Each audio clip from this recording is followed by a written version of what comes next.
Great. Thank you everyone for joining us for this conversation today on DEI in the Indian workplace. I'm Purohitri Majumdar, your facilitator for today. And through the next hour, we'll be exploring what diversity, equity, and inclusion look like today in corporate India, the challenges present, and the future today's leaders envision for it as well. We have a fantastic group of speakers and panelists here with us today. So let me begin by introducing them quickly. We'll start off with Dr. Ishani Roy. She's the founder and CEO of Serene. Ishani is a scientist by training and has a PhD in applied mathematics from Brown University. She completed her postdoctoral studies at the University of Oxford and King's College London. As a scientist, Ishani became aware of how conscious and unconscious biases affect one's career irrespective of their skills and qualifications. That's when Ishani founded Serene to make the workplace safe and equitable for all. Serene now uses science and technology to implement diversity, equity, and inclusion in organizations impacting over 500,000 people in over 30 countries. Thank you, Ishani, for joining us today. Thank you so much. Thank you for having me. Next, we have Ms. Shivangi Prasad. She's the founder of Legal Swan, an anti harassment and anti discrimination lawyer. Shivangi holds her BLS LLB degree from Government Law College, Mumbai. Shivangi comes with an experience of over 12 years in the field. She has acted as an external member of the internal committee for 200 plus organizations, issued 500 plus legal opinions, and conducted 450 plus trainings and awareness sessions, leaving a mark on over nearly 2 lakh people at this point. Along with two legal books, she has also written 200 plus blogs, some of which have been reported by Business Standard and Huffington Post as well. It's great to have you as part of this chat today. Thank you once again, Shivangi, for joining us. Thank you. Thank you so much for the warm welcome and thank you for having me. Next, we have Mr. Vishwanath PS. He's the MD and CEO of Randstad India. He is a business and finance veteran with over 20 years of experience across multiple industries. Vishy joined Randstad India in 2014 as the head of Shared Services Center and was subsequently appointed as the MD and CEO of Randstad India in July 2021. At Randstad, he has championed many transformational initiatives, and his vision and rigor have seen him helm the turnarounds of several non performing business units to profitable ones in an admirable time. Under his leadership, Randstad is on its way to becoming the world's most equitable talent company and has also been certified as a great place to work for the fifth time in a row. Thank you, Vishy, for joining us today. Thank you, Purotri, and your those team. Lovely to be with you all today to talk about DEI. Last but definitely not the least, we have Ms. Varsha Agarwal. She's the director at VMware. She's a self made industry leader renowned for her contributions to information technology, DEI, and philanthropy. With over 20 years of experience, she has excelled in consulting, delivering business applications, and training business leaders to embrace change. A seasoned DEI advocate, Varsha has successfully designed and implemented inclusive and accessible ecosystems. Her multifaceted expertise includes serving as a business leader, spearheading inclusive talent acquisition, and working as a DEI subject matter expert. Her grassroots involvement further enriches her approach, ensuring her strategies are both practical and impactful as well. Thank you once again, Varsha, for joining us today. Thank you. Thanks a lot for having me and looking forward to a very enjoyable conversation. So let me start today's conversation with asking all of our panelists one very simple question, right? What makes DEI so important and relevant for you? So we can have a quick thought from each of you as to what makes DEI important and relevant for you. Okay, if I may go first, I'm a big fan of cricket, and I'm sure all of you are following the World Cup that's happening in the United States and the Caribbean. Uh, a whole lot of different teams there. You would not have heard about Uganda, you would not have heard about Ireland, US, Canada, all these playing cricket, which is a sport which is uncommon in those countries, right? Um, but then, I think it is bringing a very different format. If they were a test match or if one day international, I don't think any of these teams would have been able to compete. But the fact that the games format has been reduced to T20 and all these teams getting together, it gives an opportunity for them to also win. So I think for me that's equity, and that's something which is fundamental. It brings in so much of excitement for even countries which were unheard of to win. So I think you know talent is scarce in the world. In some countries, talent is also, the aging population is increasing. So it's about making every use of all the resources to get the best potential that is necessary. So for me, that's why I think EI is extremely important. Thank you, Vishi. That's wonderful to hear.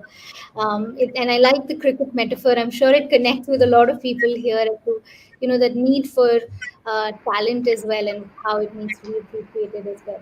Anyone else, what are your thoughts? We'd love to hear from you. I can share. So, obviously, DI, mean, why it is important? It's over the years, all the big fours and multiple surveys and n number of things actually have proven that why DI is important. I can go on and on with the numbers. The talent pool availability, if we talk about PWD, more than 1 billion people as per World Health Organization are have some or the other kind of disability. We can just see that what's the talent pool which is available. If we talk about pride community, more than 10%, and that is actually which is who have come out, right? That is almost 10% of the population. So again, the huge talent pool which is available, the spending power of the pride community is almost $9 trillion as per World Economic Forum, $800 billion for the people with disability. So the numbers over and over have proven, as Vishy is also saying, that when at one side we talk about scarcity of the talent pool, and on the other side there is a huge talent pool which is available for us to appoint to go forward, actually. Then when we also talk about the benefits, again, all the big fours have proven that if you have the diverse talent in your team, in your organization, the creativity, the innovation, the the culture of the organization, how it transforms, right? And then it does definitely impact the top line and bottom line of the organization. But apart from all these numbers, how it started for me and why I care so much is some of my personal stories. Actually, when I started as a school teacher, then a corporate trainer, then I took, and then as a software engineer in a very small company. After that, I took a break to do masters, and then later on, after that, my struggle actually started. Uh, I mean, first of all, nobody was inviting me for interview, and second, even if somebody was inviting me for interviews, I was not getting hired at all. I don't know how many times I was, yeah, rejected. 30, 40 times I was rejected. But there is then one company which actually has hired, which actually saw the skills which I had, which was my programming skills.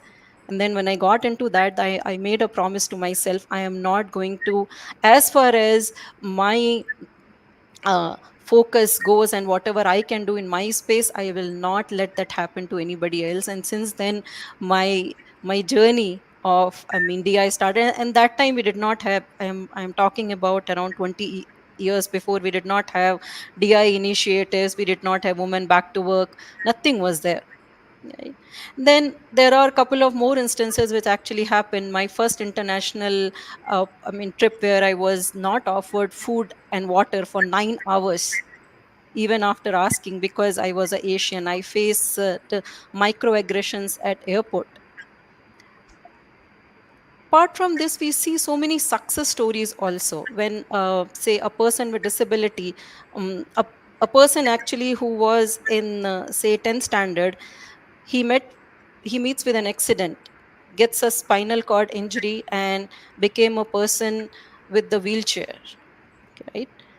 After that, and then everybody starts calling him useless, and then there's no point spending time, money and resources actually on his treatment. That person actually learns and educates on his own. Then some sensitized company actually hires him, and he becomes the breadwinner of the family from a useless, I mean, person. That makes DEI close to me. A LGBTQIA person or a person from a pride community is not able to enter office for 3 hours when they join, because the form did not have non-binary. That makes DI matter to me. So many such stories actually. But yeah, it's all business, it's all personal, and it's all at times a lot of success stories, at times not so good stories makes DI matter to me a lot. Thank you, Varsha, for being so candid in sharing your personal experiences as well. I think it's been wonderful to hear your insights. I want to keep the conversation going, and I think hope we're all able to understand that DEI extends beyond just gender diversity, right? It should really aim for social justice, equality, in creating inclusive environments, right, where diversity is celebrated, equity is ensured, and inclusion is a standard. Now, given that DEI is an evolving space, especially in the Indian fabric, where there are deep rooted cultural and social norms and stereotypes towards different groups, whether it's gender, caste, the queer community, religious minorities, and so on and so forth. I'd like to kind of ask Shivangi, what do you think should be kept in mind when we're starting off DEI initiatives in India, especially in say a smaller organization or a mid to large size organization as well? Right. So I think one of the first things to keep in mind is the intent. And why I say that is because anything and everything is going to revolve around that. If my intention is to conduct some programs or sessions in June because it's Pride Month, then I'm going to only restrict to that and not do anything else for the rest of the year. Or if my intention is otherwise also general tokenism, my infrastructure, my policies, my general attitude and behavior is not going to show efforts as such. Right? So it's really important to understand as an organization, even as a human being, what is it that I intend to do, right? And I think DEI, every time there's a conversation around implementation of any policies, and as you rightly said, DEI for different groups may look very different as well, right? What a person with disability may need versus somebody whose gender identity might be different may be very, very different. Right? So the needs may be different, which means that the policies or the structure or the infrastructure required might be very different as well. And a lot of times organizations have asked me in the past that, hey, I understand that you're saying that we should be doing ABCD, but is it really mandatory under law? Right? Or they may say, wait, if I don't do this, is there a penalty? So the intent here very clearly shows that it's to maybe just comply with the law or escape any sort of legal penalties, and that's the only reason why one would actually looking at compliances. And so if you look at even the sexual harassment law, it became a place where people started complying because there were so many penalties under it. Otherwise, people wouldn't, right? So I think that uh, any amount of penalties and laws and talking about human rights cannot really change our intent. So I think if there's some place we want to start, it should be our intent. Thank you, Shivangi. I think that means a lot. I mean, yes, definitely it starts from there, right? Just to setting the right intent. And I think it's a common question that a lot of organizations often ask when they're starting out, right? That what is the bare minimum, you need to do to be in compliance. But I think coming to you, Vishy, Randstad has done wonderful work in that area over many, I mean, sustaining that effort, right? And I think that takes a lot of dedication and a lot of organizational willpower, so to speak, to ensure that you're holding that space and for DEI consistently, right? So, what do you think? Or what are some strategies that have worked for you? How have you created and held that space consistently for DEI initiatives as well? Well, yeah, I think I more than agree with what Shivani said. I think it's about inclusion with intentionality. That is the first thing. So intent is absolutely required. Tokenism should be avoided. Uh, I think important is to understand the pulse of the organization, understand the people, and what they whether they are able to bring their whole self to work, whether they feel psychologically safe, and whether they feel belong, right? Uh, so some of the things that and there is also this unconscious bias, and stereotypes that some women cannot do certain roles,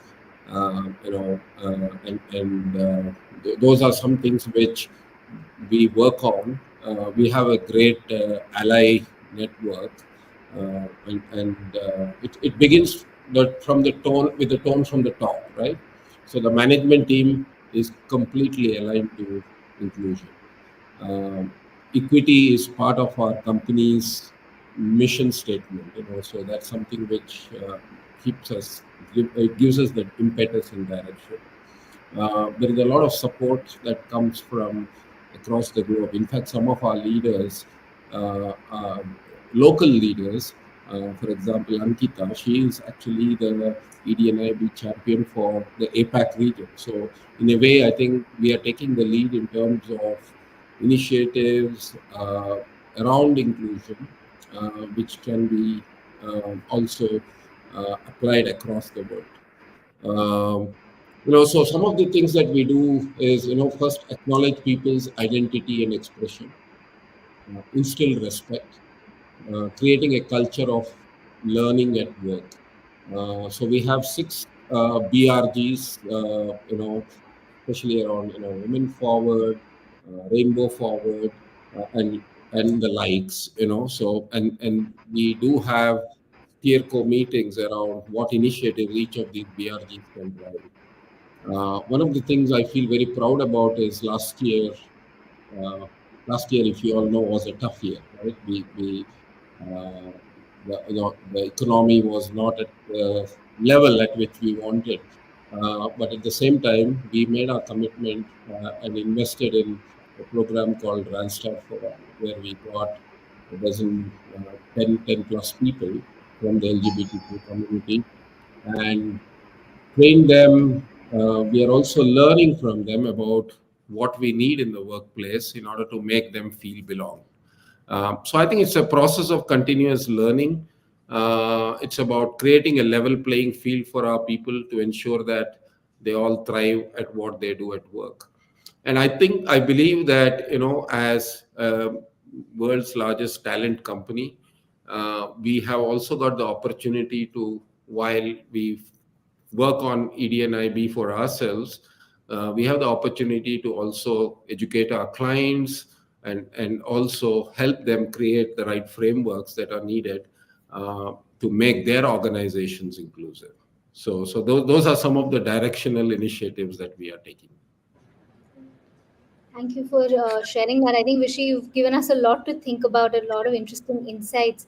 I think stemming from what you've also shared, right, in terms of also taking that concept of tokenism perhaps a step forward.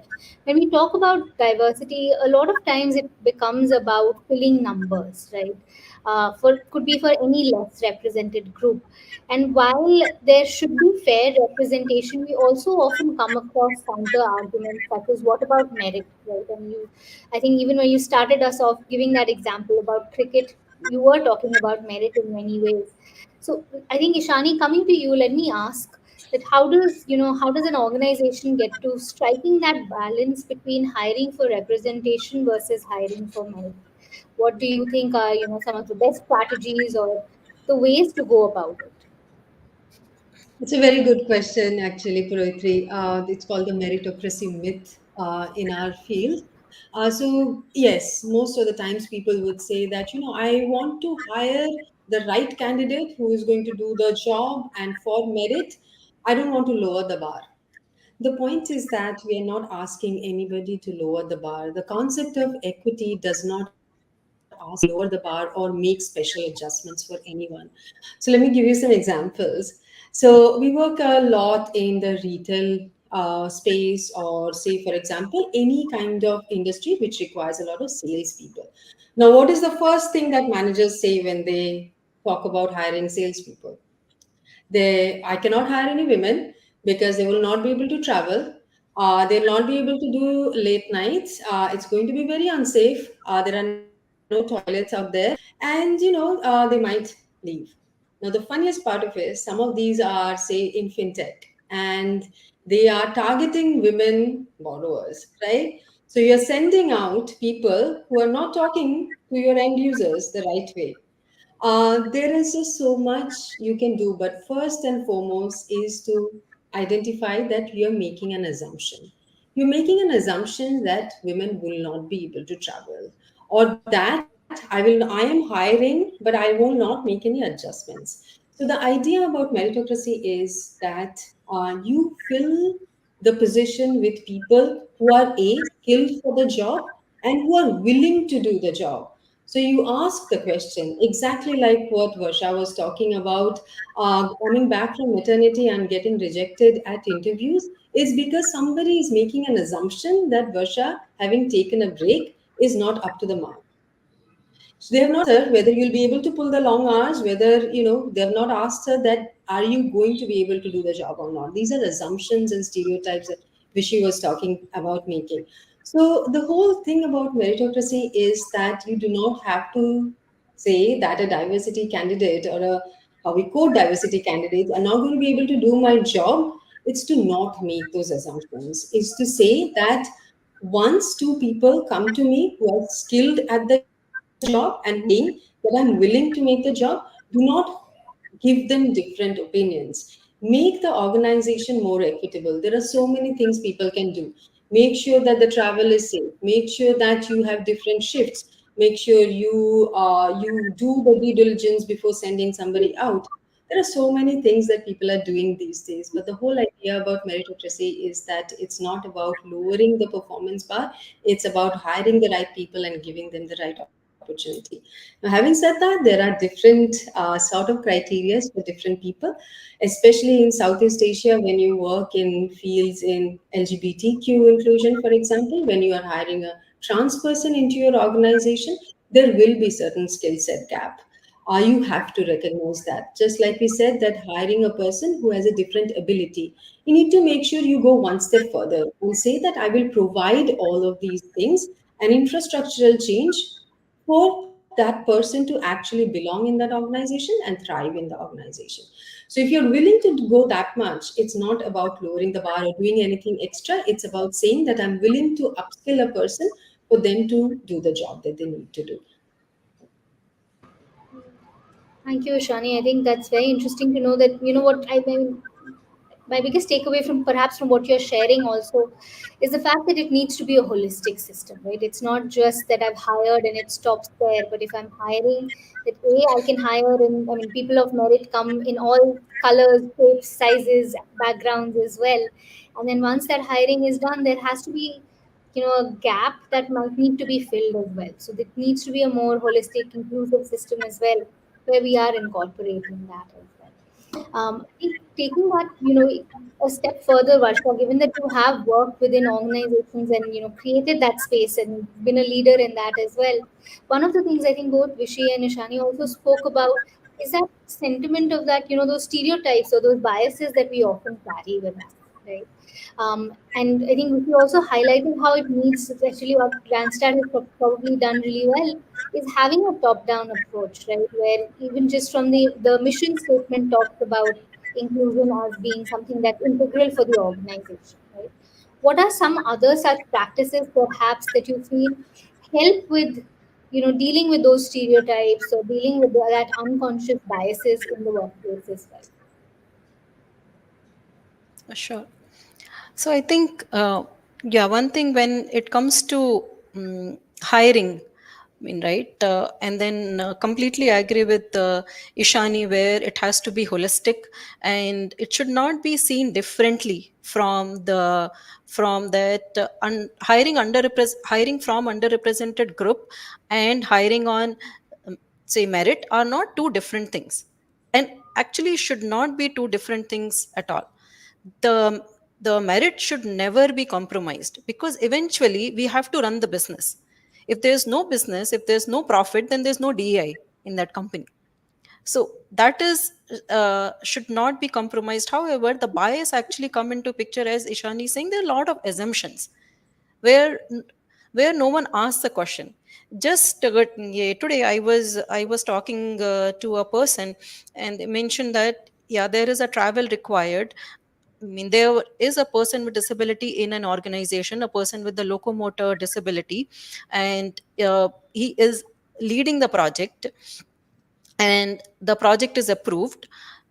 And but the boss actually assumed that the person will not be able to lead that project anymore because it does require the travel, and the client requires the project to be executed from two different projects. Why don't we ask?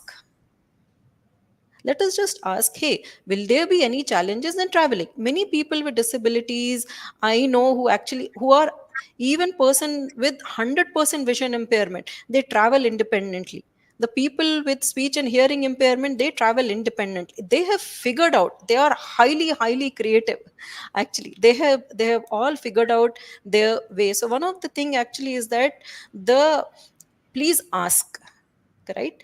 And then we at times we make assumptions, and then we pass on certain comments as well, right? And that is what which we say uncautious bias. And actually there is a saying that if there is a brain, then there is a bias, because that is how we have grown up, right? In all these years from our childhood to now, we have actually seen that our mothers are at home. At least the most of the mothers in our generations, or we have seen that we have hardly seen people with disability, people with LGBTQIA plus at work. So those unbiased so those biases come into picture. But now, because we are getting trained, because we are getting sensitized, can we be cautiously unbiased? So I ask my people actually that, can you please think before you speak, before you make an assumption, right? don't be un, uh, don't be biased, but be cautiously unbiased. Just think before you speak. Okay. And when we talk about, like, how can we make sure that we hire right people at merit? So there are certain things which actually have broken the biases, right? Mm, in in most of the cases, what we see, that hiring manager probably don't want to hire because they say it is going to take a lot of time for me to hire a person from underrepresented group. But if we do our homework well, then we can break this bias, right? It's like, obviously there are a lot of sensitizations happening. There are a lot of job fairs, I mean, which are happening. There are a lot of platforms, I mean, which are there right now. Say Serene is there, Harki is there, there is Aspire for her. There are n number of platforms on which we can find the women. There are n number of platforms where we can hire people with disability, LGBTQIA plus, even veterans also, if we talk about India, right? Let's do the homework. Let's do. So what has worked actually for us in certain scenarios, we have actually done the job mapping. Okay. Which is what has worked for a particular job role, what has worked based on the skills, and what kind of person we were able to hire, and the person is successful also. That is what we call job mapping framework. Then we talk about, let's do the skills taxonomy and capability canvas. Mapping the skills taxonomy with the job mapping framework, what we have is the job role for which my organization mostly hires, and the skills what is required for that particular job role, and the kind of underrepresented group which was mostly successful actually in this.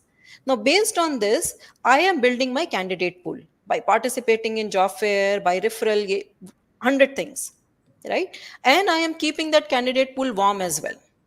So whenever there is a position which is open, I am able to give first mover advantage to that particular candidate pool and able to reduce the time which it takes to hire, and also to break the bias of the hiring manager. No, it's not going to take long. And I have given you a person, a candidate from a group which is proven to be successful, right? So it's about trying and testing and proving and making sure that we are actually trying to apply some practical terminology, some practical frameworks to make sure that we are able to break those biases and stereotypes. So, Purohitri, if I may just add a little bit of context, I was with a recent in a client meeting. I'd gone to the client's office, and there was a woman HR manager, and we were talking about diversity inclusion. And I was asking, "What's your diversity percentage?" And she said, "I'm the only woman in this whole factory," right? Uh, so I was curious and I asked why. And she said, "A lot of work here is about lifting heavy stuff in the factory, so which women cannot do, right? But then the same company has a factory in Malaysia where 90% of the same work is done by women, right? So in a way, I think it's also about being conscious. And sometimes we think that these cannot be done by women, but it's done in another geography. So there is in the same company. Other interesting thing was we had Father's Day recently, and there were a lot of WhatsApp videos, messages pouring in, and there was this small young girl, complimenting her father for giving her the financial support in terms of education, buying her gifts, toys, etc., etc. Now, again, when I see that ad, I think it was also a little bit of bias because I think even women work, earn well, and they take care of their daughters. So why this ad which portrays a father as being the financial support for the family, right? Some of the things which we do in Randstad, and I remember a couple of years ago we had an offsite where our people in culture team, they went out and they had a person in their team who was on wheelchair, right? And he had to travel all the way to the offsite location, and he needed somebody to escort him. We did not have a policy around that, but we were very conscious that he needs support. So we had his mom travel along to accompany him for the offsite. So we paid for her airfare and accommodation and all that. So I think, again, it's all about how you think, your broad-based thinking, to ensure that everybody feels included. Some companies would have said, "Hey, okay, in that case, he cannot travel for this offsite," but that team felt that he was part of the people and culture organization. So I think what we do is when we make policies, we make sure that we have people from all this. While we don't sit in an ivory tower, we get policies reviewed by those minority communities so that they also feel that it addresses some of their needs.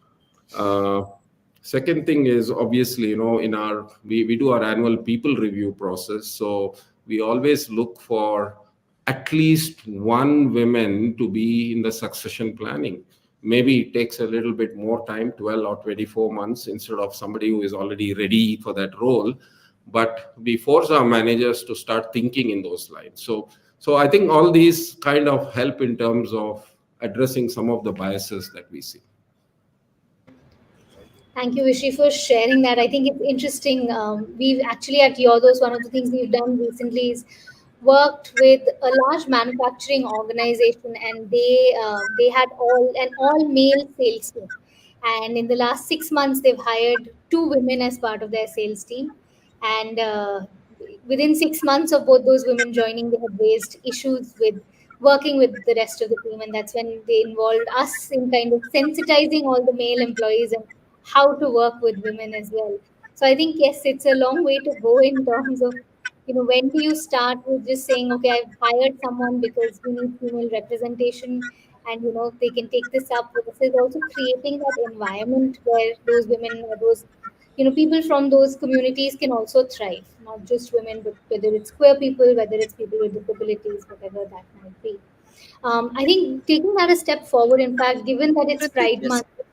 Yeah, go ahead, Varsha. I just wanted to add actually one thing, right? When we are talking about the biases, right? It's actually high time that we break these biases at a very, very large scale, because we know that there is a huge influence of AI across the entire ecosystem, various industries, and all so on. But the data which is fed into AI is also highly biased, right? So now when after a few years, when we use AI more and more and more, we hardly have few years to actually correct that data and make sure that the data is actually unbiased. To give an example, right, somebody asked AI, one of the tool, to create a picture of a father who is really busy at home as well as at work, right, and a mother who is very busy at home as well as for work. The picture which was generated was that father is sitting actually at the dining table doing the work, the mother is at the back and then taking care of the children, right? The picture of the mother was, mother has 10 hands. One hand she is talking on the phone, other hand she is typing, the third hand she is taking care of one child, fourth has she is taking care of other child. That's the picture which actually AI has generated, right? So we really have to work really at scale. But there are good things which actually happening. One more example which I remember, like, I mean, Vishy is saying, right, that we are actually, it's all about thinking. I saw that in one of the school in Kerala, they have actually changed all their textbooks. And when they talk about family, when they teach the children what a family is about, they've changed all the pictures where mother and father both are working together in the kitchen, mother and father both are working together for financial independence. It's actually holistic, and that was, I was like, really happy to see that change. And in fact, the change has to start from home.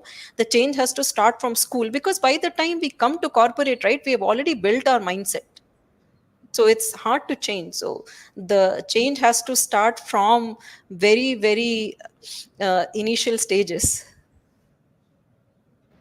True, Varsha. I think I couldn't agree more that that diversity, equity, all of those concepts need to be integrated into how we lead our lives on a day-to-day basis, right? And not just something you hear about for the first time. Yeah. I think coming from there, perhaps I'll ask Shivangi something here as well. But for me, when I first started learning about DEI, I mean, several years ago now, but not too long ago, right? It's been something that's become more prominent, gaining more prominence as well. But I think one of the things that stood out to me is, in many ways, DEI was this foreign concept that was brought into India, right? And not very Indianized in its own sense. There's not a lot done to perhaps create equity for a lot of the groups in India that face a lot of, perhaps neglect, or are not as accepted in many ways, right? So what is the the secret weapon that can help in dealing with the systematic barriers to ensure DEI as well, especially in the Indian context as well?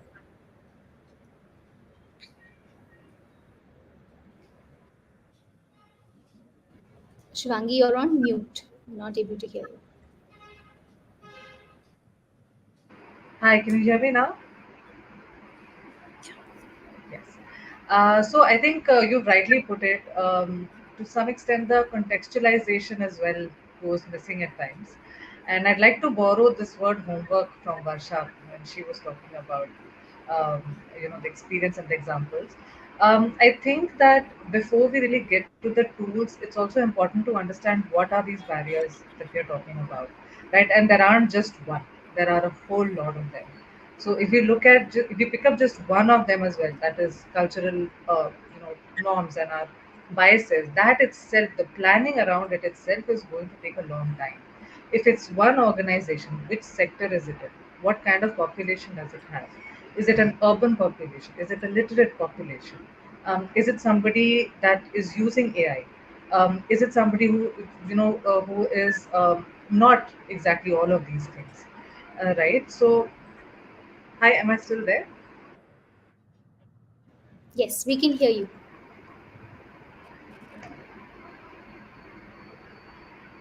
Yes, Shvangi, we can hear you. Okay, I think there's a network issue here. It's raining here in Mumbai, so the network is going. So right, so there are all of these aspects that would need to be checked, right? We also need to check, what about representation? Do we really have uh, a representation? Like a lot of organizations, they do say that there are no trans folks in our workplace, or they say that there's nobody with disability at our workplace, so we don't really need these. Right. So, but my question is that, when you're talking about disability, you're perhaps trying to only see the visual ones which you can actually see, right? You're otherwise assuming disabilities could be of many kinds. Similarly, whether a person is from the LGBT community or not, you're assuming that you don't have any. How do you know that, right? Whether there is a representation or not. If there are ERGs being run, right, and if it's a women related ERG, but it's being run by a man, are we really doing justice to it? Or if it's an LGBT related ERG that has been made and a woman is running it, does it make sense? So I think these are some of the things that really needs homework. It needs a lot of planning, and strategizing, so that we could accordingly put together the tools, infrastructure, and technology in place. As Vishy mentioned, we also have to, like, he also has these ERGs which are being run by different groups, and they also get their policies vetted by the that segment of the population which is going to get affected by these policies. How many organizations do that, right? So every single policy that we make for our clients as well, we ensure that the person from that part of the community actually reads it, vets it, identifies the pain points, and tells what is going to work, what is not going to work. Right. So constant involvement is going to be very, very important. Because have you ever thought that the moment somebody tells you you can't do it, somewhere down the line you feel like you can't do it, however confident a person you are. If somebody keeps telling you you can't do it, you will feel that you can't. So it's important that as a group and as an organization as well, we are able to put out that picture, and ensure and instill that confidence that these roles are manageable. That if the hiring is taking place, there will be support. There will be managerial support. There will be management support, right? And for that, both of them, the management as well as the managers, have to be trained as well. Right? So it all can't work in the vacuum. And if those are the segments of people who do not create or instill confidence, it's never going to work. It's going to collapse one day or the other. Right? So I think education, planning, and then implementation, all of it is very, very important in that order, I think. Thanks, Shwangi. I think that's very interesting. I mean, it's good to kind of know how you outlined it as well.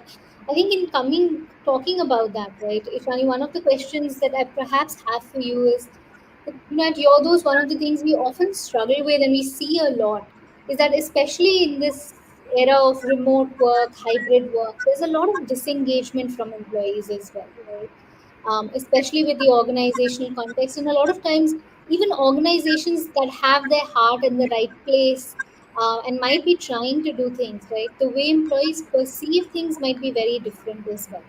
So, how would you suggest organizations tackle that, or how can organizations as well as employees benefit from DEI initiatives in this remote work era as well? It's actually a very good question and a very practical problem that a lot of our clients face as well. Especially, it's a lot of clients have companies have decided not to bring their whole team back, and then a lot of them are fully virtual. The bigger problem is some of them are some companies have opened up in their HQ. So some people are virtual, some people are working from the office. That's another big problem as well. These are practical problems, but I think how the way we approach it is the two ways. One is building the culture, and the other is building the policies and infrastructures to make sure that belongingness is something that you think about in every possible scenario. So, how do you go about doing that, right? A lot of times we talk about DEI almost as a checkbox.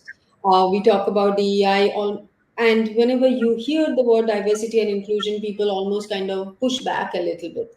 The more interesting way of talking about it in the West and in a lot of startup space beyond India is to talk about culture and values, right? So a lot of times you would see that bringing teams together happens if you operate on the basis of your company values. So in everything that you do, whether you're hiring a person, you have an inclusive recruitment policy. The way you define diversity and inclusion happens in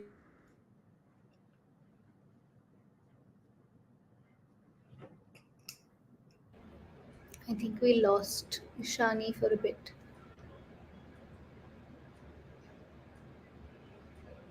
Ishani, are you able to hear us?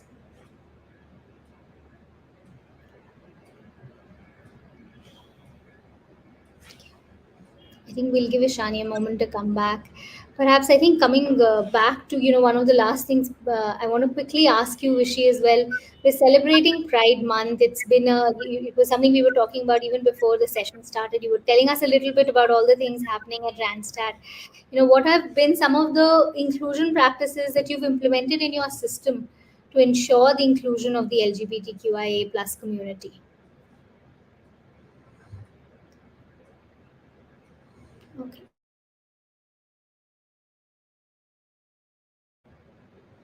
Am I audible? I'm feeling like I'm losing out on people. Hey, yes, you are. You are. I am. Yeah, I think Vishy is probably joining back. Yeah.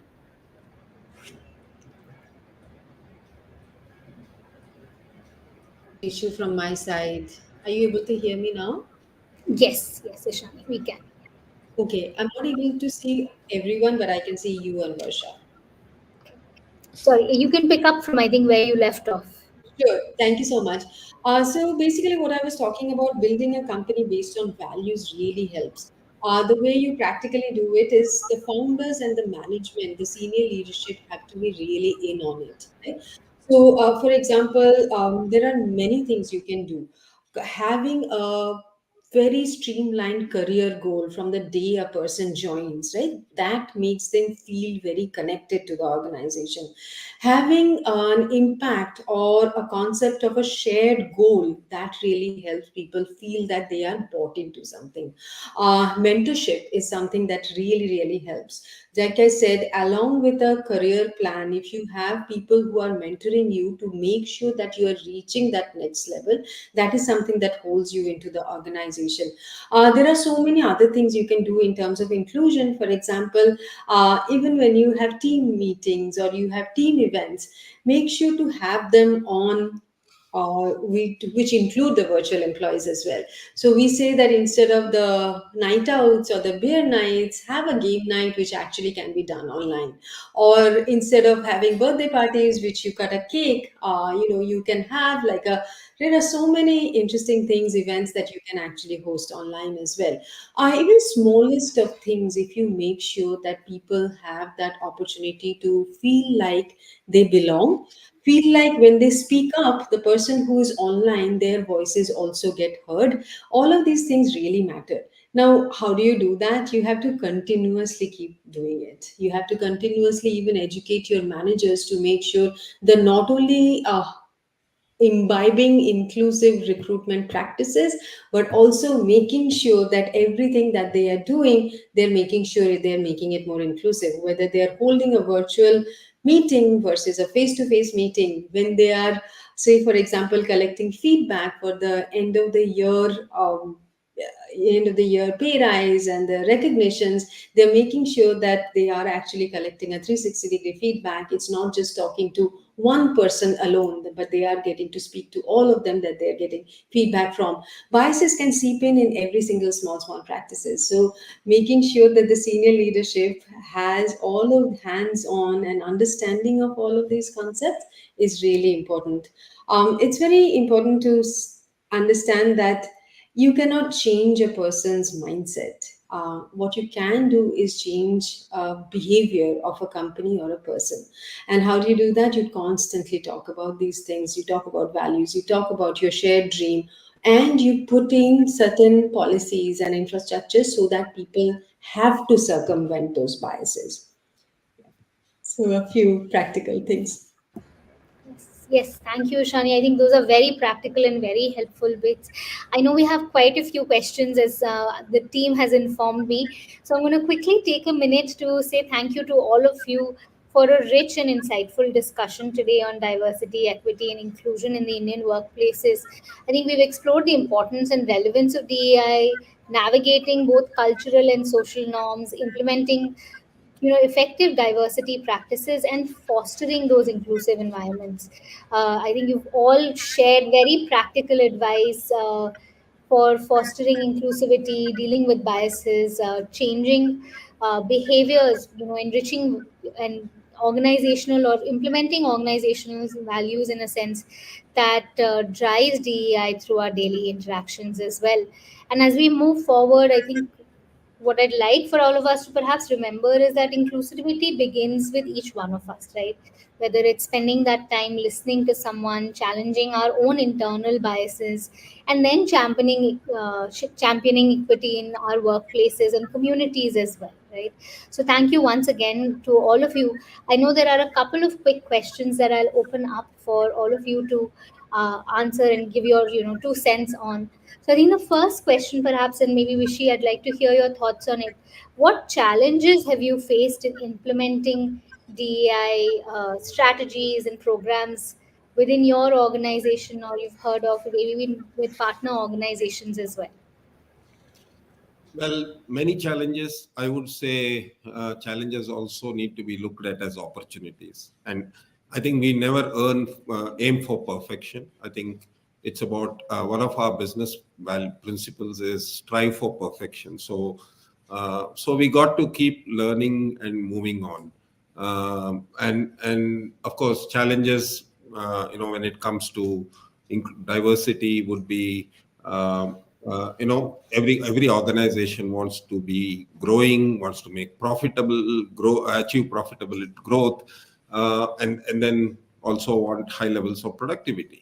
So there are always questions around, oh, if we hire more women, they may go on maternity leave, so some of the people in this age group will impact my target. I'll not be able to achieve my target. So those kind of thought process, you need to address that by showing the benefits of having diverse teams. And I have seen in my career that when you have diverse teams, productivity goes up by almost 12 to 15%. So I think it's about listening and also being able to address some of the challenges which people perceive it to be, which may not necessarily be real. When it comes to LGBTQ, I think it's also about creating awareness amongst people, because sometimes you will never be able to tell somebody unless they open up, right? So how do we as managers recognize some of the challenges they go through? For example, we may have a perfect environment in office, but I have seen LGBTQ plus people saying that we find it difficult to commute in public transport, because the society needs to change. So that's not within our control, right? So those are things which we got to really be conscious and aware about. And as I said, policies, etc., we get it reviewed. We have learned along. I don't think we are perfect at, but I would say this is a movement. Somebody needs to rally and lead it, and you need to create enough allies who will support. And I think challenges will keep coming our way. That's very well put. Thanks, Vishi, for sharing that. I think it's important to remember that there are people within your community, and I go back to something that Shwangi had mentioned earlier. That, it's not a one size fits all when it comes to DEI, right? That it's not the same policies that need to be implemented from for every community, and we have a DEI policy, so it should be now okay with everyone from every different walk of life. That's something that takes initiative, that takes some championing to do as well. There's another question that someone has asked. How do you handle resistance to DI initiatives from employees or management? In fact, I'll open it up for anyone who wants to put in there. So, what if there's resistance from management employees? What do you do there? I can share a story actually, okay, which is when I was trying to get the actually any underrepresented group, but I'll give one example of a person with disability. So there was a job opening, and as I mentioned earlier, we were doing job mapping and we were doing bunch of other things and all. So I go to this person, a BU leader, and I say that, hey, you have these openings, and then we have certain candidates. And that time I used to go door to door, exactly, actually every BU leader. Okay, these are the openings you have, here is the candidate pool, okay, which we have. So the person actually said is that, hey, you are asking me to hire a person with a vision impairment. He can't even see, how will he type, and how he is going to add value to my team or to the role, right? So that got me thinking is actually that, how do you convince. So after that, actually there is one thing which we have done is to, what we see is what we believe, correct? So a- at times, right, we have the demonstration of accessible technologies to the to every employee, to the management, to the leaders, and to everything. So for example, when we have certain days like community day, or when we have any company meeting and all that, right, we actually ask the people to do a demonstration, or we play the videos of the people who are actually working. So a person with the vision impairment is working as mm, like anybody else by using screen reader.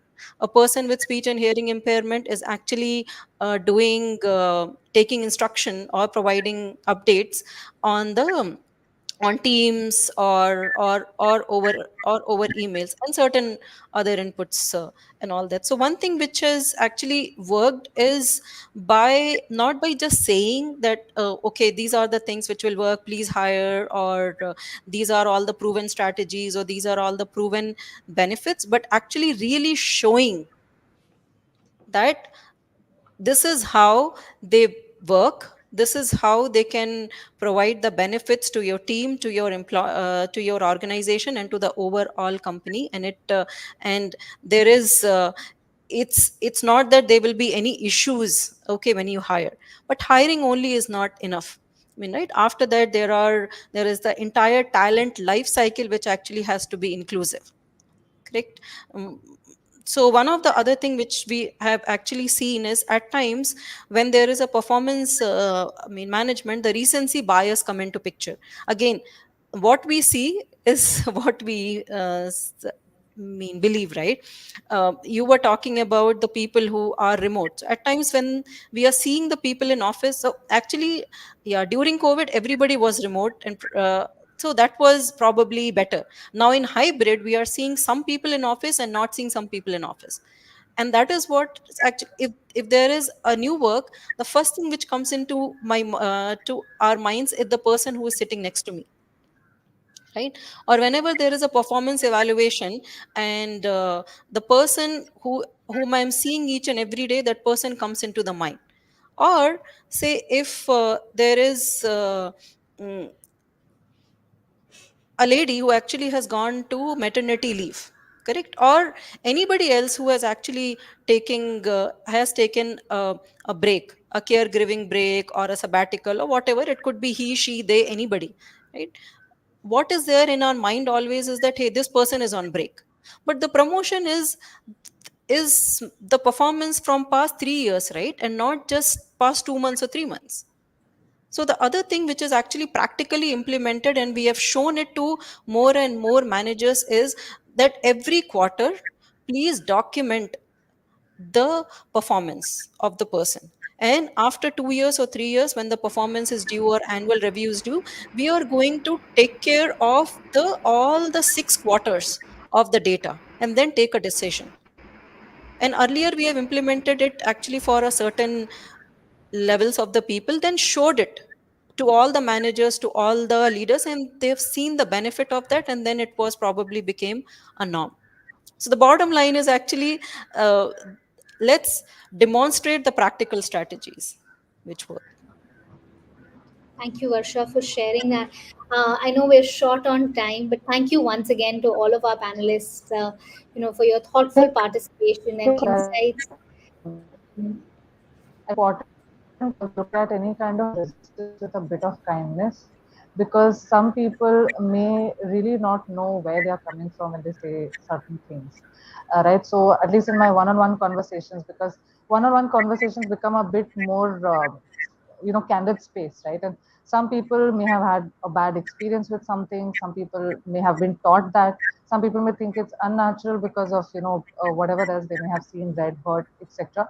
So I think it's really important that even if somebody is resisting, we don't, as people, we educate about some of these things, um, instead of also putting them down, because belittling anybody or their thoughts might not be a great place for us to start a DEI journey, because inclusion does mean inclusion, and it means inclusion of everybody, right? So it's important to marry thoughts of everyone together and then be able to really move forward. So I think it's important to look at the pain points, address those pain points specifically. Thank you, Shivangi. I think it's sometimes a chicken and an egg situation, where perhaps we don't know whether the behavior change comes first or the mindset change comes first, right? And I think that makes it a little bit challenging to navigate that. And you want everyone to be on board, but sometimes waiting for everyone to come on board is also a time-taking process, right? That requires its own investment as well. And having said that, I think DEI is something that will require that work. And perhaps my key takeaway remains that it's something that requires intentional work for over a period of time. It's not just about starting, but it's about committing wholly to it. So thank you, everyone. I know these are conversations that perhaps require more depth and more time as well. And we hope to continue to create such spaces for it, right? And continue to have important conversation and work towards building more diverse, equitable, and inclusive workspaces in India. But thank you so much, everyone, for your time and have a wonderful day ahead. Thank you. Thank you. Thank you. So lovely meeting you all. Thank you. Same Thank here. you. Take care. Bye. Bye. Thank you. Same here. Bye.